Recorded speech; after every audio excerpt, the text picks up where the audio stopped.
tout ce qui est révélé dans la parole de Dieu a un sens pour nous. Amen. On va ouvrir la parole de Dieu ensemble ce matin dans le psaume 126. Psaume 126, et il sera question de rêve. Vous savez, ce n'est pas interdit de rêver. Les rêves sont encore gratuits. Et il est question de rêve dans ce psaume.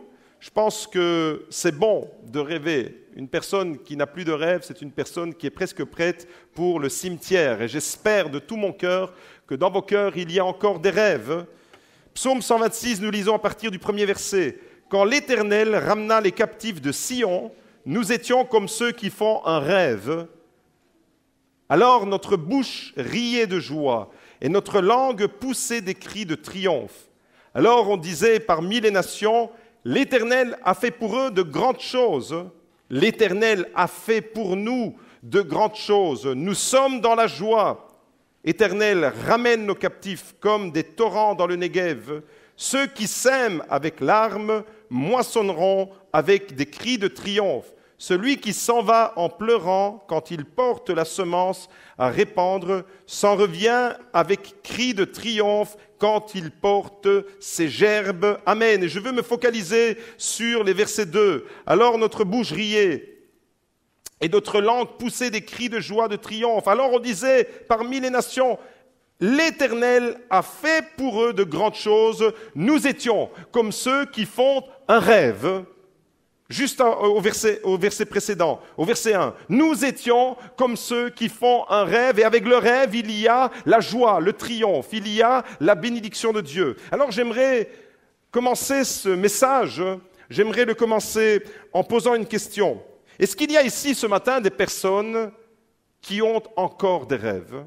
Est-ce qu'il y a ce matin dans cette église des personnes qui imaginent leur vie dans 2 ou 3 ans? Dans 5 ou 10 ans? Est-ce que vous imaginez votre vie dans 2, 3 ans, dans 4, 5, 6, 7, 8 ans, 10 ans? Avez-vous un rêve qui vous mobilise?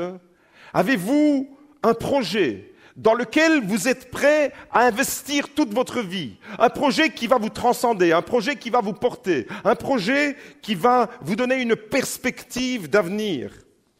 Est-ce qu'il y a parmi nous ce matin des personnes, des hommes et des femmes, des jeunes et des moins jeunes, parce qu'il n'y a pas d'âge pour rêver, des hommes et des femmes qui sont portés par un projet, une perspective pour les prochaines années? Ou alors est-ce que vous continuez à vivre au jour le jour sans savoir ce que vous allez entreprendre demain? Voyez-vous, la parole de Dieu nous invite à entrer dans le rêve de Dieu. La parole de Dieu nous invite à laisser Dieu, le Créateur du ciel et de la terre, graver, inscrire son rêve dans nos cœurs. Moi, plus je vois le temps passer, je ne sais pas si vous êtes d'accord avec moi, mais j'ai l'impression que les années filent à une vitesse VV'. J'ai l'impression que les années filent comme des semaines, comme des jours. Et plus je vois le temps passer, et plus je veux me concentrer sur mon rêve. Plus je vois les semaines, les mois, les années défiler, et plus je veux rester focalisé, avoir un focus, avoir un point de mire, avoir un objectif à atteindre, à réaliser. La réalisation du rêve que Dieu a déposé lui-même dans mon cœur. Pour moi, pour ma famille et pour mon Église, laisser le rêve de Dieu s'accomplir à travers ma vie. Vous savez, les personnes les plus épanouies sur terre sont les personnes qui sont portées par un rêve. Les personnes qui ont le plus d'impact, les personnes qui ont le plus d'influence dans la société, ce sont les personnes qui sont mobilisées par un rêve. On découvre ça dans toute la Bible et dans toute l'histoire de l'humanité. Les hommes de Dieu influents ont tous été portés par un rêve. Les hommes de Dieu influents comme Noé. Noé, par exemple, était porté par un rêve. Abraham était porté par un rêve. Joseph, il interprétait même les rêves, il était porté, sa vie a été vraiment inscrite dans le rêve que Dieu lui a communiqué. Moïse était porté par un rêve, libérer le peuple de Dieu. Josué était porté par un rêve, faire entrer le peuple de Dieu dans sa destinée de vainqueur. David était porté par un rêve, exprimer la louange pour Dieu, et nous chantons encore les psaumes et nous méditons encore sa parole. David était animé par ce rêve. Les prophètes de l'Ancien Testament étaient tous portés par un rêve. Les apôtres de Jésus étaient portés par un rêve. Les pères de l'Église, après la période de la Bible, les pères de l'Église étaient portés par un rêve. Les réformateurs au XVIe siècle, Martin Luther, Jean Calvin et les autres, étaient portés par un rêve. Les revivalistes, ceux qui ont cru que le message de l'Évangile peut bousculer, peut transformer des vies aujourd'hui encore, ont toujours été portés par un rêve. Et dans la société moderne, eh bien, tous ceux qui ont accompli de grandes réalisations ont tous été portés, animés par un rêve. Et ce matin, alors, j'aimerais me focaliser sur un livre en particulier, un livre qui m'inspire beaucoup dans la parole de Dieu, un livre dans lequel je trouve beaucoup de motivation. Vous savez, il y a des lectures qui sont motivantes et inspirantes, et la Bible, elle est inspirante depuis la Genèse jusqu'à l'Apocalypse, mais vous avez toujours vos petits préférés dans la Bible. Je pense que c'est un peu normal d'être plus attiré par l'un ou l'autre personnage. Et moi, en tous les cas, il y a un personnage qui vraiment m'inspire beaucoup, qui impacte ma vie. Je veux être à son école d'une certaine manière. C'est le livre de Néhémie. Néhémie, c'est véritablement un leader qui a été porté par un rêve. Et vous savez pourquoi j'aime le livre de Néhémie ? Est-ce que vous avez une idée? Est-ce que vous pouvez vous imaginer pour quelle raison j'affectionne particulièrement le livre de Néhémie dans l'Ancien Testament? Eh bien, parce que dans le livre de Néhémie, il y a de grandes réalisations. Et j'aime les grandes réalisations pour la gloire de Dieu. Et je crois que Dieu nous destine à cela. Je crois qu'il ne faut pas avoir un nom célèbre pour accomplir de grandes choses pour Dieu. Rappelez-vous que Jésus a choisi des apôtres qui étaient sans formation. Il n'est pas allé les chercher dans les universités, il est allé les chercher au bord du lac. Et ces hommes-là, des hommes tout simples, des hommes ordinaires, ont accompli pour la gloire de Dieu des choses extraordinaires. Pourquoi? Parce que les apôtres étaient portés par un rêve, le rêve d'accomplir une grande réalisation. Ils ont été mandatés par Jésus pour amener l'Évangile jusqu'aux extrémités de la terre. La parole que Jésus leur a laissée, c'est « Allez et faites de toutes les nations des disciples, baptisez-les au nom du Père, du Fils et du Saint-Esprit, et enseignez-leur à garder tout ce que je vous ai prescrit. » Ensuite, une promesse « Voici, je suis avec vous tous les jours jusqu'à la fin du monde. » Waouh! Des hommes ordinaires qui ont accompli des choses extraordinaires. L'Évangile a traversé les océans et l'Évangile est venu impacter nos vies jusqu'aujourd'hui, au XXIe siècle, parce que des hommes, depuis le début du christianisme, ont été portés par un rêve, celui de vivre dans le projet de Dieu. Et le livre de Néhémie, Néhémie en particulier, eh bien, nous parle d'une grande réalisation. À l'époque de Néhémie, les murailles de Jérusalem, la ville de Jérusalem était détruite. Les murailles de Jérusalem étaient complètement détruites en lambeaux. Les portes de la ville étaient incendiées, elles étaient brûlées. Le peuple de Dieu était au comble du malheur. Le peuple de Dieu était au plus bas. Alors que le peuple de Dieu, normalement, doit être dans la joie, dans le bonheur. Et voilà que le peuple de Dieu a été, pendant un temps, complètement anéanti. Et la Bible dit clairement qu'ils étaient au comble du malheur. Personne ne semblait se préoccuper de la situation. Personne, à l'exception d'un homme qui était porté par un rêve fou, Néhémie. Et on va découvrir un peu quelques versets ici et là dans le livre de Néhémie, à partir du premier chapitre. La situation initiale dans le livre de Néhémie, c'est des murailles brûlées, des portes incendiées, un peuple dans le chaos. Et peut-être que tu vois ta vie aujourd'hui et tu te dis « Ok, le pasteur, il parle de rêve, mais moi, ma vie, elle ressemble plus à une muraille complètement déglaguée. Ma vie, elle ressemble plus, mon couple ressemble plus à un amoncellement de ruines. Peut-être que tu vois ta vie, tes ambitions personnelles et tu te dis « J'ai l'impression d'être comme ce peuple dans le chaos, au comble du malheur et j'ai l'impression de patiner dans la vie, j'ai l'impression d'être dans un marécage, j'ai l'impression de ne rien faire, de ne rien... J'ai simplement l'impression de survivre. » Combien de personnes ont le sentiment simplement de vivre au jour le jour et de survivre et de lever simplement la tête hors de l'eau pour ne pas sombrer? Peut-être que c'est avec ce sentiment-là que tu es venu aujourd'hui dans cette église. Et la situation initiale, c'est une situation imagée. On va parler de la ville de Jérusalem, mais cette ville de Jérusalem, elle va parler de nos vies. On peut être par moments dans nos vies comme cette ville, avec une muraille complètement détruite, sans défense. Vous savez, dans l'Antiquité, une ville sans muraille, c'était une ville qui était vulnérable. C'était une ville que les ennemis pouvaient facilement envahir, assiéger. Et peut-être que tu te sens comme ça, sans force, comme vidé, des portes incendiées. On entre par une porte, n'est-ce pas? Mais quand les portes elles sont incendiées, tout le monde peut entrer. Et peut-être que c'est ça ton état d'âme aujourd'hui. Tu te dis, mais je ressemble à ce peuple-là dans le chaos. Regardez avec moi, Néhémie chapitre 1, les versets 2 à 3. Il était question de Néhémie. On va lire à partir du premier verset. Parole de Néhémie, fils de Hakalia, au mois de Kislev, la 20e année, comme j'étais à Suse, la capitale, Anani, l'un de mes frères et quelques hommes arrivèrent de Juda. Je les questionnai au sujet des Juifs rescapés qui étaient restés de la captivité et au sujet de Jérusalem.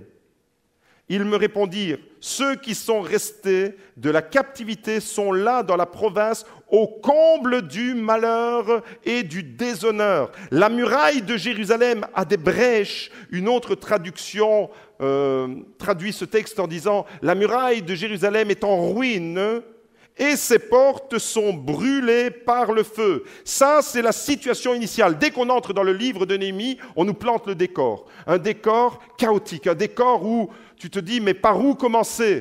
Vous savez, des fois, vous avez tellement de choses, de décombres dans votre vie que vous ne savez même pas par où commencer.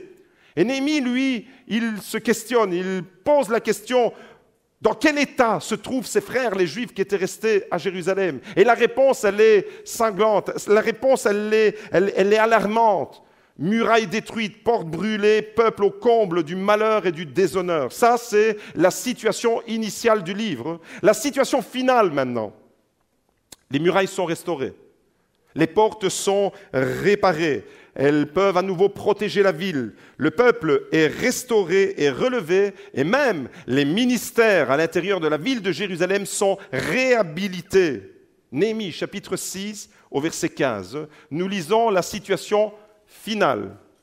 Et on va établir une comparaison. Situation initiale, situation finale. Et j'aimerais te dire de la part de Dieu que si tu es venu dans cette église, dans la situation initiale, tu vas sortir de cette église dans la situation finale. Tu vas entrer dans le rêve de Dieu. On lit ensemble et on découvre cette situation finale. Néhémie chapitre 6, verset 15. La muraille fut achevée le 25 du mois d'Élul en 52 jours. Lorsque nos ennemis l'apprirent, tous les païens qui étaient autour de nous furent dans la crainte. Ils furent très humiliés à leurs propres yeux et s'aperçurent que l'ouvrage avait été accompli par la volonté de notre Dieu. Vous entendez? L'ouvrage, le rêve de Néhémie s'est réalisé en 52 jours seulement. Et les ennemis, les détracteurs, tous ceux qui voulaient continuer à semer la peur, le trouble, ceux qui voulaient maintenir le peuple de Dieu dans l'échec, eh bien, furent humiliés, nous dit la parole de Dieu, à leurs propres yeux. Et même les ennemis ont dû se rendre à l'évidence que ce projet dans lequel Néhémie était inscrit était la volonté de Dieu. Cet ouvrage a été accompli par la volonté de notre Dieu. Amen. Entre les deux situations, entre la situation initiale et la situation finale, entre le chaos du début et l'achèvement, l'accomplissement de ce que nous venons de découvrir, qu'est-ce qu'il y a? Eh bien, il y a un homme qui a un rêve, un homme qui prie, un homme qui se lève et un homme qui agit. Et le message de ce matin portera sur ces 4 points. Rêve, prie, lève-toi et agis. Dites-le avec moi. Rêve, prie, lève-toi et agis.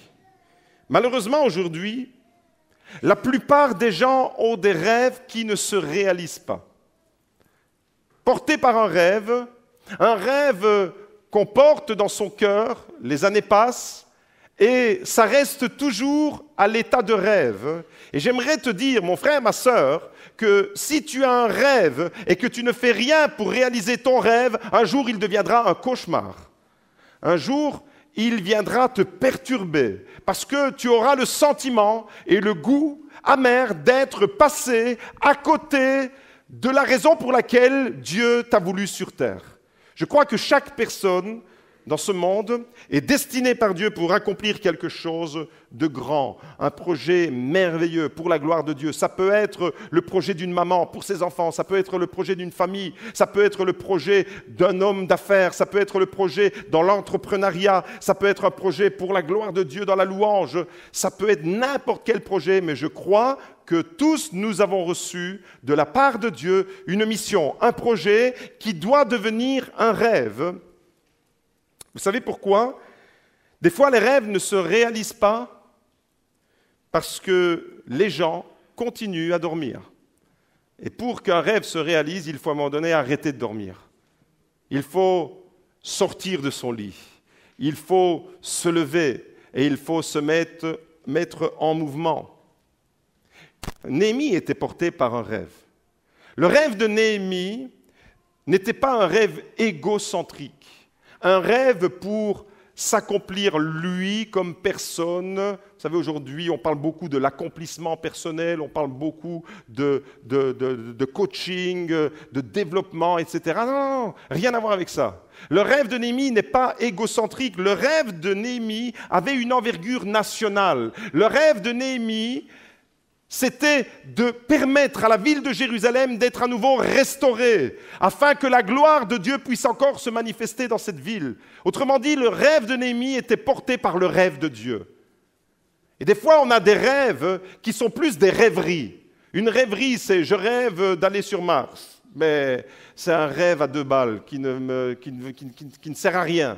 Parce que Dieu nous a donné la Terre pour vivre et il ne nous a pas donné la planète Mars. Et s'il avait destiné la planète Mars pour vivre aux humains, il nous aurait appelés les Martiens. Or, nous sommes des terriens. Même si tu es beaucoup pour Dieu, tu es un terrien. C'est rien, quand ça tombera, vous allez comprendre. Le rêve de Néhémie, c'était de reconstruire les murailles de Jérusalem. Ça, c'est un rêve et il va s'investir dans la réalisation de ce rêve. Osez rêver, c'est mon premier point ce matin.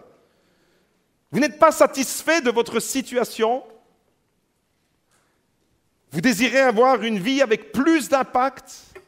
Vous désirez accomplir quelque chose de plus beau, de plus grand, de plus significatif pour le Seigneur? Commencez par le rêver. Et dites-vous une chose, si vous pouvez le rêver, Dieu peut l'accomplir. Si vous pouvez le rêver, si Dieu vous donne la capacité de rêver votre vie comme quelque chose de beau, de grand, de glorieux, pour la gloire de Dieu, si vous avez la capacité de le rêver, vous aurez la capacité de le réaliser. Rappelez-vous, ce peuple, psaume 126, qui est porté par un rêve. Nous sommes comme un peuple qui rêve, et avec le rêve, qu'est-ce qu'il y a? Il y a la joie, il y a le triomphe. Dieu fait des grandes choses dans la vie de ceux qui rêvent. Et je veux être un rêveur. Je ne veux pas être un rêveur qui plane et qui rêve toujours. Je veux être un homme qui entre dans le rêve de Dieu. Vous savez, quand il y a rêve et rêve, il y a le rêve qui est alimenté par la pensée de Dieu, par la parole de Dieu, par le projet de Dieu. Et quand ce rêve est alimenté par la parole de Dieu, la pensée de Dieu, l'esprit de Dieu, les directives de Dieu, le rêve devient une vision. Et la vision devient un but. Et cette vision, elle produit la joie. On a lu tout à l'heure, le psaume 126, c'est avant Néhémie. C'est pendant que le peuple est, pendant 70 années, 70 ans pour les Français, aujourd'hui c'est la finale, donc on va quand même les mettre un peu à l'honneur, 70 années de captivité à Babylone. Et pendant 70 ans, qu'est-ce qu'ils ont fait? Ils ont été portés par un rêve. On relit ensemble le psaume 126. Quand l'Éternel ramena les captifs de Sion. Et l'histoire de Néhémie, elle se situe après ce psaume. L'histoire de Néhémie se situe quand les captifs sont revenus. Vous me suivez toujours? Même s'il fait chaud, continuez, restez avec moi. Nous étions comme ceux qui font un rêve. Et ce rêve-là, il a porté une nation entière pendant 70 ans. Pendant 70 ans, ils étaient nourris. Ils étaient loin de Jérusalem. Ils étaient à Babylone, mais ils rêvaient de Jérusalem. Ils rêvaient de la ville du roi. Ils rêvaient du temple, là où la gloire de Dieu se manifestait. Nous étions comme ceux qui font un rêve. Alors notre bouche riait de joie et notre langue poussait des cris de triomphe. Le rêve de Dieu produit la joie, le bonheur. Quand tu vis ta vie, quand tu fais de ta vie un rêve, tu vis dans la joie. Quand tu n'entres pas dans le rêve de Dieu, tu vas te lamenter. Tu ne vas pas être satisfait de ta vie. Ta situation, tu vas la trouver déplorable, mais tu ne vas rien faire pour changer ta situation. Tu veux une vie avec plus d'impact, mais tu ne fais rien pour qu'elle ait plus d'impact. Tu veux avoir plus de succès dans tes entreprises, mais tu ne fais rien pour avoir plus de succès dans tes entreprises. Tu veux accomplir quelque chose de beau, de grand, de significatif pour Dieu, alors commence par le rêver. Deuxièmement, mettez-vous en prière comme Néhémie. Quand vous rêvez de l'accomplissement, et je vais donner quelques exemples comme ça, quand vous rêvez de quelque chose de beau, quelque chose pour vous personnellement, pour votre famille, pour votre couple, pour votre église, parce que nous sommes invités à rêver ensemble, voyez-vous, ce matin. Il ne s'agit pas d'avoir des petits rêveurs à gauche, à droite qui font leurs petits rêves personnels, mais il s'agit d'entrer communautairement dans le rêve de Dieu pour le Gospel Life Center de Beaudour. Entrer dans le rêve de Dieu. Et quand Dieu dépose un projet dans notre cœur, quand Dieu... Je ne sais pas si dans ton cœur il y a quelque chose qui te fait vibrer. Je ne sais pas si dans ton cœur il y a le désir de te mettre en action pour Dieu. Eh bien, la deuxième chose que tu dois faire, c'est te mettre en prière, comme Néhémie. Néhémie, il s'est d'abord informé de l'état de la ville de Jérusalem. Et la ville de Jérusalem, les murailles étaient incendiées, les portes étaient brûlées, les murailles étaient détruites, et le peuple était au comble du malheur. Constat initial, l'échec, le chaos. Mais à partir d'un constat aussi délabré, il peut y avoir un retournement de situation. Et immédiatement, la deuxième chose que Néhémie a faite, c'est qu'il s'est mis à genoux. Il s'est assis. Et pendant plusieurs jours, il s'est mis à prier. Néhémie chapitre 1, verset 4. Lorsqu'on lui donne l'information de l'état de la ville de Jérusalem, voilà la réaction immédiate de Néhémie. Lorsque j'entendis ces choses, je m'assis, je pleurais et pendant plusieurs jours je pris le deuil, je jeûnais et je priais devant Dieu. Je jeûnais et je priais.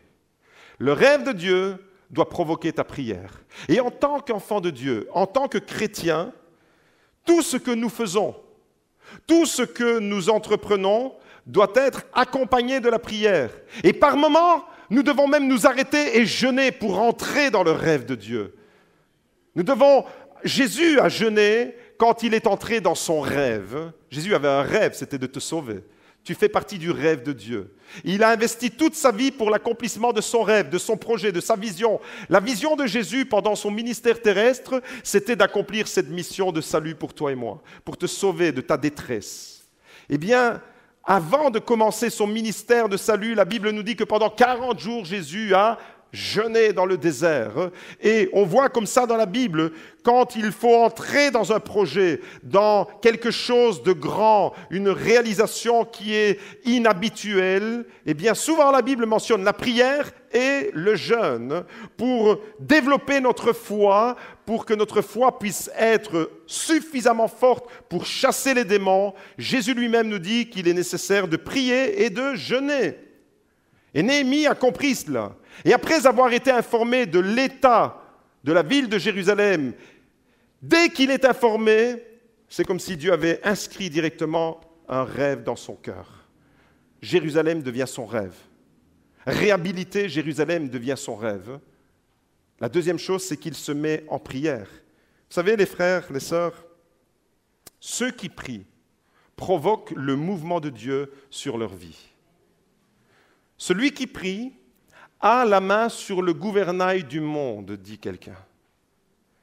Si tu deviens quelqu'un qui prie sur ton rêve, tu es semblable à celui qui a la main sur le gouvernail du monde. Tu provoques par ta prière le mouvement de Dieu dans ta vie. Tu provoques par ta prière le mouvement de Dieu sur ta famille. Tu provoques par ta prière le mouvement de Dieu sur ton église. Pendant la louange, j'en ai parlé. Il y avait une famille là au fond qui était intriguée par la musique et les chants qui émanaient de l'église avec les portes ouvertes. Et sans rien dire à personne intérieurement, j'ai prié. Et instantanément, dans ma prière, j'ai demandé que quelqu'un puisse voir ces personnes et aller les inviter pour les faire entrer. Eh bien, immédiatement, Nicole a reçu de Dieu de sortir, elle les a invités et ils sont rentrés. La prière a une efficacité. Ton rêve, s'il n'est pas accompagné de la prière et de l'approbation de Dieu, ça reste un rêve humain. Ça reste un projet. Il y a des bons projets, mais ce n'est pas de cela que je parle ce matin. Ce matin, je parle de la nécessité d'entrer dans le rêve que Dieu a pour ta vie. Ce matin, je parle d'un rêve que le Créateur du ciel et de la terre veut écrire dans ton cœur. Ce matin, je parle de quelque chose qui reçoit son approbation. Mon frère, ma sœur, prie sur tes rêves, prie pour tes rêves. Et si tu sens que dans ton cœur, il y a quelque chose qui brûle pour un domaine particulier, prie immédiatement, prie constamment, mais ton rêve doit être accompagné de ta prière. Ça, c'est le deuxième point. Rêve, prie. Et lorsque tu rêves, lorsque tu as un rêve et que tu pries, troisièmement, par voie de conséquence, et la logique même nous l'impose, tu dois te lever.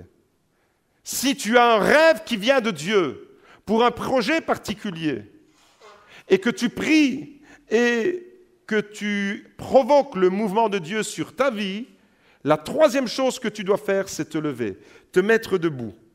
Trop de gens, malheureusement, ne réalisent jamais leurs rêves parce qu'ils ne se lèvent jamais. Je rêve de faire le tour du monde en moto, en Harley-Davidson. Mais tu ne fais rien pour faire le tour du monde en Harley-Davidson. Donc ça reste un rêve à 2 balles. Vous saisissez la nécessité de se lever. Mon frère et ma sœur, si tu veux réaliser ton rêve, tu dois positionner ta vie en direction de l'accomplissement de ton rêve. Par exemple, si tu as le rêve de composer de la musique et de faire un album pour la gloire de Dieu, eh bien, tout ce que tu dois organiser dans ta vie doit aller dans la direction de l'accomplissement de ce rêve. Si tu as dans ton cœur un projet qui vibre, ton rêve concerne l'entrepreneuriat. Tu as envie de développer une affaire qui va produire des richesses, tu veux monter ton affaire afin que tu puisses donner du travail aussi aux autres, eh bien, tout ce que tu vas devoir entreprendre dans ta vie doit être en conformité avec ton rêve. Sinon, ton rêve restera un rêve, une rêverie qui ne s'accomplira jamais. Si tu veux chanter pour la gloire de Dieu, d'abord, écoute les autres ce qu'ils disent quand ils t'entendent chanter, et tu auras la réponse si c'est un rêve ou si c'est un cauchemar. Des fois, il y a des gens qui rêvent, mais c'est plus un cauchemar pour le voisin. Mais si vraiment tu as un talent pour la musique, je m'adresse à ceux qui vraiment sont confirmés dans ce que Dieu veut leur donner. Si tu as un rêve et que tu veux chanter pour la gloire de Dieu, renseigne-toi, informe-toi, forme-toi. Quel que soit ton rêve, d'ailleurs, c'est ce que tu dois faire. Tu dois t'informer, tu dois te renseigner et tu dois te former. Tu dois te former, tu dois te lever, c'est ça, être debout. Néhémie chapitre 2, verset 11. Vous avez compris comment les étapes dans la vie de Néhémie vont se mettre en place. Dieu dépose un rêve sur son cœur, ensuite il se traduit par une prière. Et Néhémie chapitre 2, verset 11 nous dit qu'il se met debout, il se lève. J'arrivais à Jérusalem, il n'est pas resté loin, il a pris des décisions, il s'est levé, littéralement, en direction du rêve qu'il avait sur son cœur. J'arrivais à Jérusalem et j'y passais 3 jours. Puis, regardez, c'est écrit, puis, qu'est-ce qu'il fait? Je me levai. Néhémie chapitre 2, verset 11, merci. Puis je me levai pendant la nuit avec quelques hommes sans avoir indiqué à personne ce que mon Dieu m'avait mis au cœur de faire pour Jérusalem. Ça, c'est son rêve. Pendant la nuit, qu'est-ce qu'il fait? Il se lève, il se met debout et il se met dans une position qui va le conduire dans la réalisation de son rêve. Qu'est-ce que ça veut dire, se tenir debout par rapport à son rêve? Se tenir debout, ça implique que tu écartes toute négativité de ta vie. Il y a des gens qui ont échoué plusieurs fois leurs tests pour entrer dans une nouvelle activité professionnelle. Et ils sont découragés. Et le rêve s'évanouit. C'est que ce n'était pas un bon rêve. Si ton rêve s'évanouit, c'est que ce n'était pas un bon rêve. Il y a un Chinois qui s'appelle Jack Ma. Est-ce que vous avez déjà entendu parler de Jack Ma? Il a créé une entreprise de l'équivalent de eBay et de tous les achats en ligne en Chine. Jack Ma est le PDG de l'entreprise Alibaba. C'est un Chinois, mais il a donné son nom Alibaba. Il ne faut pas comprendre, il ne faut pas chercher à comprendre, c'est comme ça. Cet homme a échoué des dizaines et des dizaines de fois. Il a postulé pour un travail, il y avait 24 candidats. Et sur les 24 candidats, 23 ont été pris et un a été refusé, c'était lui. Il a postulé plus de 10 fois à l'université de Harvard et 10 fois il a été recalé. Mais cet homme était porté par un rêve et aujourd'hui, il est l'un des hommes les plus influents de la planète. Rencontre avec Barack Obama, avec Trump, avec des acteurs, avec la planète entière. Cet homme, aujourd'hui, est un des hommes les plus riches au monde. Il a été porté par un rêve. Au fait, quand tu es porté par un rêve, tu ne t'arrêtes pas devant une difficulté. Tu ne t'arrêtes pas devant un obstacle. Se tenir debout, c'est ça. Ça implique que tu dois te fixer des objectifs qui vont dans le sens de ton rêve. Tu dois te fixer des objectifs, des buts à court terme, à moyen terme, afin de réaliser ton rêve à long terme. Comprenez que celui qui est porté par un rêve, il va mettre tout en œuvre pour que son rêve se réalise. Sinon, c'est juste une idée. C'est une idée, et des fois il y a des bonnes idées, mais ça reste à l'état d'idée. Mais l'idée, il faut qu'elle devienne une réalité. Et pour que l'idée devienne une réalité, il faut que ça devienne un rêve, une prière, et que tu te lèves, que tu te mettes debout. Se lever comme Néhémie qui se lève pendant la nuit et qui va là à Jérusalem inspecter la ville de Jérusalem, ça implique que tu vas commencer à croire dans tes potentialités. Même si tout le monde pense que tu es foutu, comme Jack Ma, tu vas croire dans ton potentiel. Tu vas enfin oser voir grand pour ta vie. Est-ce que vous pouvez mesurer le poids de cette phrase? Tu vas enfin oser voir grand pour ta vie. Comme la Belgique, petit pays avec de grands résultats. Même si tu penses être petit et que tu ne peux rien réaliser, sache que si tu es porté par un rêve, tu vas accomplir des choses qui vont te transcender, te dépasser. Premièrement, tu rêves. Deuxièmement, tu pries. Troisièmement, tu te lèves. Et quatrièmement, tu agis. Néhémie, sa vie était formidable. La vie de Néhémie était vraiment extraordinaire. Moi, je lis, je relis et je découvre toujours des choses, une motivation, une source d'inspiration. Pourquoi la vie de Néhémie était-elle aussi palpitante et passionnante? Parce qu'il est passé par ces 4 stades. Néhémie était porté par un rêve, c'était un homme de prière, c'était un homme qui se tenait debout, et c'était un homme d'action, c'était un homme qui va entrer dans l'action. Néhémie chapitre 2, verset 17. Je leur dis alors, vous voyez le malheur où nous sommes. Jérusalem est détruite et ses portes sont brûlées par le feu. Ça, il le partage maintenant avec d'autres. Pendant un temps, la Bible nous dit qu'il a tenu son rêve dans son cœur. C'est souvent comme ça que ça se passe. Pendant un temps, ton rêve, tu vas le ruminer toi-même. Tu vas ressasser toi-même. Tu ne vas peut-être pas en parler aux autres. Tu vas attendre à l'une ou l'autre personne. Et puis, tu sens que c'est le temps de Dieu pour que tu t'ouvres aux autres. Et c'est ce que Néhémie va faire. À un moment donné, il va intégrer les autres dans son rêve. Ça deviendra le rêve des autres aussi. Ça ne deviendra pas seulement le rêve de Néhémie. Jérusalem reconstruite, ça devient le rêve de tous les Juifs. Et voilà qu'il arrive au chapitre 2, verset 17, dans cette rencontre avec ces Juifs qui étaient découragés. Je leur dis alors, vous voyez le malheur où nous sommes. Jérusalem est détruite et ses portes sont brûlées par le feu. Venez, rebâtissons la muraille de Jérusalem et nous ne serons plus dans le déshonneur. Et je leur racontai comment la bonne main de mon Dieu était sur moi et quelles paroles le roi m'avait adressées.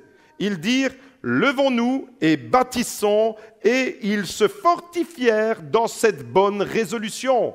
Le rêve de Néhémie devient le rêve des autres. Néhémie dit maintenant, j'ai un rêve, j'ai prié, je me tiens debout, je passe à l'action. Levez-vous et bâtissons ensemble la muraille de Jérusalem. Ça, c'est Néhémie qui le dit. La réponse des autres, c'est levons-nous et bâtissons. Et tous ensemble, ils se fortifient dans cette bonne résolution. Vous avez compris avec Néhémie, le rêve ne reste pas au stade de rêve. Ça ne reste pas simplement une belle idée. Des fois, on a des belles idées, mais qui n'atterrissent jamais. Ce rêve se transforme en un sujet de prière. Ce rêve va lui transmettre la force de se tenir debout. Ce rêve va littéralement le propulser dans des actes concrets. Néhémie, ce n'est pas simplement un mystique qui prie. Néhémie, c'est un homme d'action. C'est un homme qui sait conjuguer la prière et l'action. Et dans la vie du chrétien, les deux doivent aller en harmonie. Tu pries et tu agis. Et tu laisses Dieu agir à travers ton rêve, jusqu'à ce que ton rêve devienne réalité. Tu n'es pas satisfait de ta vie? Tu n'es pas satisfait de ton salaire? Lève-toi, cherche un autre travail et passe à l'action. Arrête de te lamenter sur ton travail. Lève-toi, prie et passe à l'action. Tu désires plus d'évangélisation pour ton Église. Est-ce que c'est le rêve de plusieurs? Plus d'évangélisation dans l'Église. Lève-toi et commence par témoigner dans ton entourage. Ne t'occupe pas si les autres le font ou ne le font pas. Toi, sois porté par ton rêve. Si vraiment tu es préoccupé par l'évangélisation, par le rayonnement, l'impact de l'Évangile dans la société, commence à témoigner là où tu vis, là où tu travailles, avec les personnes qui t'entourent. Sois porté par ton rêve. Tu désires que ton Église soit plus attractive, plus attirante. Est-ce qu'il y a des personnes qui rêvent de cela? Une Église encore plus attractive. Eh bien, chaque semaine, quand tu viens, n'oublie pas ton sourire à la maison. Parce qu'à travers ton sourire, tu vas rendre ton Église plus attractive. Viens chaque semaine avec le sourire. À la fin du culte, va vers les autres. Tu veux que ton Église soit attractive? N'attends pas que les autres viennent vers toi. Déplace-toi, repère la personne qui vient pour la toute première fois que tu n'as jamais vue et ose aller vers elle et ose lui souhaiter la bienvenue dans la maison de Dieu. Tu vas rendre le rêve de Dieu possible à Beaudour. Pourquoi? Parce que tu vas entrer dans le rêve de ce que Dieu veut. Dieu rêve que l'Église entre dans plus d'évangélisation. Et des fois, eh bien, ça doit être toujours le pasteur qui doit organiser une campagne d'évangélisation. Il doit organiser avec un orateur qui vient de l'extérieur. Et alors, oui, on fait de l'évangélisation. Non! La véritable évangélisation, c'est celle que vous faites tous les jours sur votre lieu de travail, avec vos voisins, avec vos collègues, avec vos amis, avec vos parents. C'est le témoignage personnel. Et c'est à cette façon-là que tu vas pouvoir entrer dans le rêve de Dieu. Vous avez compris que le rêve doit se traduire par une action concrète dans ta vie. Mon frère, ma sœur, répands du bonheur autour de toi et tu vas contribuer au rêve de Dieu pour ton Église. Tu vas rendre ton Église beaucoup plus attractive à partir du moment où tu vas répandre cet amour autour de toi. Des fois, ça m'arrive d'être à la sortie du culte et certaines personnes, je parle avec des personnes, et certaines personnes me saluent moi et ne saluent pas la personne avec qui je m'entretiens. Et je suis offusqué de cela. Comme si la personne était invisible, inodore, incolore. Mes amis, si vous me saluez à la fin du culte et que je m'entretiens avec une personne, n'oubliez pas de saluer la personne parce que c'est un être humain, c'est ton frère, c'est ta sœur. Et peut-être que si tu ne la connais pas, c'est le moment de lui serrer la main, de lui faire la bise et d'aller vers elle pour connecter. C'est comme ça que tu vas rentrer dans le rêve de Dieu. C'est comme ça que tu vas commencer à rendre ton Église encore plus attractive que ce qu'elle n'est. Tu rêves d'une Église qui s'occupe des pauvres? Arrête de décrier, arrête de dire n'importe quoi, passe à l'action, intègre l'équipe Bethesda et tu vas contribuer au rêve de Dieu. Tu rêves d'une Église qui investit la société, consacre du temps à ton Église pour les actions qu'on peut faire ensemble. Parce que si on est plusieurs à rêver, le rêve il a plus d'impact. Si on est plusieurs à rêver le projet de Dieu pour notre société à travers le Gospel Life Center de Beaudour, le rêve de cette Église deviendra réellement un impact et une réalité pour notre voisinage, pour la ville dans laquelle nous sommes et même pour la Belgique entière. Je le crois parce que les hommes et les femmes qui sont portés par un rêve ont un impact et une influence sur la société et sur le monde. Aujourd'hui encore, c'est possible. Pas seulement Abraham porté par un rêve, pas seulement Noé, pas seulement David, pas seulement Moïse, pas seulement les apôtres, mais toi aussi, tu peux être porté par un rêve. Mes amis, ce matin, j'aimerais vous dire qu'il n'est jamais trop tard pour commencer à rêver. Il n'est jamais trop tard pour commencer à prier sur un nouveau projet. Ou peut-être dépoussiérer un projet, un rêve que tu as enterré dans un tiroir quelque part. Il n'est jamais trop tard pour aller sortir de ton tiroir un vieux projet, un vieux rêve pour que tu le remettes devant Dieu afin qu'il reçoive sa bénédiction. Il n'est jamais trop tard pour que tu te tiennes debout et que tu prennes une orientation dans ta vie qui va dans le sens de l'accomplissement de ton rêve. Il n'est jamais trop tard pour passer à l'action. Que tu sois jeune, petit, grand, vieux, il n'est jamais trop tard. Et aujourd'hui, c'est le temps que tu puisses entendre, rêve, prie, lève-toi et agis. Il y a encore une dernière chose, et je m'arrêterai là. Une dernière chose qui est très importante, que j'aimerais vous partager. Pour réaliser votre rêve, il faut absolument le synchroniser avec celui des autres. Vous me suivez ? Pour réaliser votre rêve, il faut que votre rêve se synchronise avec le rêve de quelqu'un d'autre. Je m'explique. Toi, tu vas recevoir une partie d'un projet, mais tu n'as pas la totalité du projet. Et peut-être que ton frère, ta sœur, il a la suite du rêve. Et quand les deux parties vont être mises ensemble, le rêve devient quelque chose qui s'éclaire. Et s'il y a encore une troisième personne qui vient et qui est portée par un rêve, il vient avec son rêve et il a la troisième partie manquante. Et ça devient réalité. Et si chacun d'entre nous, porté par un rêve, avec les talents que nous avons, chacun, nous avons des talents qui nous sont propres, nous venons dans l'Église avec ce que nous pouvons offrir de meilleur, eh bien les amis, le rêve deviendra réalité pour nous à la gloire de Dieu, je le crois. Il faut absolument que tu ne sois pas un rêveur solitaire. Néhémie n'était pas un rêveur solitaire. Néhémie était un rêveur qui a intégré les autres dans son rêve. Il faut donc synchroniser ton rêve avec celui des autres, parce que Dieu ne te donne pas tout d'un coup, mais Dieu donne aussi aux autres, comme des pièces d'un puzzle, tu vas pouvoir découvrir que finalement, tu es une partie du rêve, mais tu n'es pas la totalité du rêve. Ça, c'est bon pour notre humilité et pour que notre orgueil ne nous fasse pas croire que nous sommes des êtres indispensables. Tous ensemble, nous venons avec une partie du rêve. Je rêve de l'Église comme ça. Je rêve de votre rêve. Je rêve que votre rêve devienne réalité. Je rêve que votre rêve devienne le complément de la partie du rêve que j'ai et que je ne possède pas. Ton rêve m'intéresse. Ton talent m'intéresse. Ton potentiel m'intéresse. Ce n'est pas seulement moi, le pasteur, qui parle, mais c'est Dieu qui te parle à travers moi ce matin et qui te dit, ton talent, ton potentiel m'intéresse pour bénir mon Église et mon œuvre. Pour réaliser ton rêve, mon frère, ma sœur, il faut alors que ton potentiel soit associé avec celui de quelqu'un d'autre, comme un groupe de musique.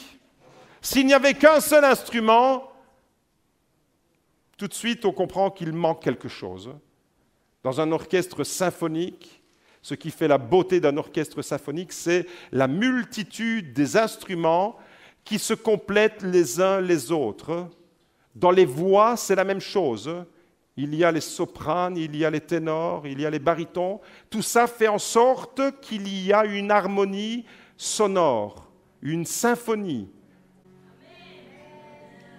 Il faut que ton talent enrichisse celui des autres.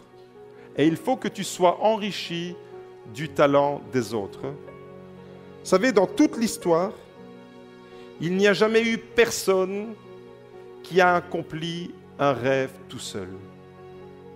Les rêves se sont réalisés à partir du moment où les gens ont cessé de dormir. Tant que tu dormiras, ton rêve ne se réalisera jamais. Et c'est le moment aujourd'hui d'entendre cette parole. C'est le moment que tu puisses entendre Dieu te dire, mon enfant, tu fais partie de mon rêve. Tu fais partie de mon projet. Tu fais partie de ma vision. Tu n'es pas là, ici, assis, aujourd'hui, à entendre ce message pour rien. Il y a quelque chose qui peut commencer. Il y a un nouveau départ. Il y a un vieux rêve que tu vas dépoussiérer. Tu es revenu aujourd'hui au culte après de longues semaines d'absence pour entendre ce message. Tu es venu aujourd'hui de loin peut-être pour que tu entendes que même si tu vis de l'autre côté de la planète, tu fais partie du rêve de Dieu. Il n'y a jamais personne cependant qui a réalisé un rêve tout seul. Même Jésus s'est entouré de 12 apôtres pour accomplir son rêve. Le rêve et le rêveur solitaire, c'est dans les cinémas.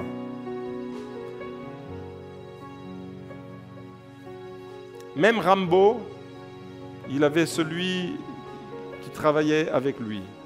Même Rocky Balboa, il avait Adrienne. Il avait Mickey. Vous vous rappelez de Rocky? Alors le mythe du rêveur solitaire qui réalise des prouesses, ça n'existe pas. Même les plus grands champions de Formule 1 accomplissent leurs rêves. Il y a tout un staff. Vous savez que dans une équipe, dans un team de Formule 1, il y a plus de personnes qui travaillent que pour une équipe de foot. Dans une équipe de foot, il y a 11 joueurs. Pour une course de Formule 1, il y a un pilote. Et on définit le sport comme sport collectif pour le foot et sport individuel pour la Formule 1. C'est encore une erreur, parce que la Formule 1 n'est pas un sport individuel. Il y a celui qui a la dévisseuse et la visseuse des pneus. Il y a la roue qui doit être enlevée. La Formule 1, elle arrive. Il y en a 4.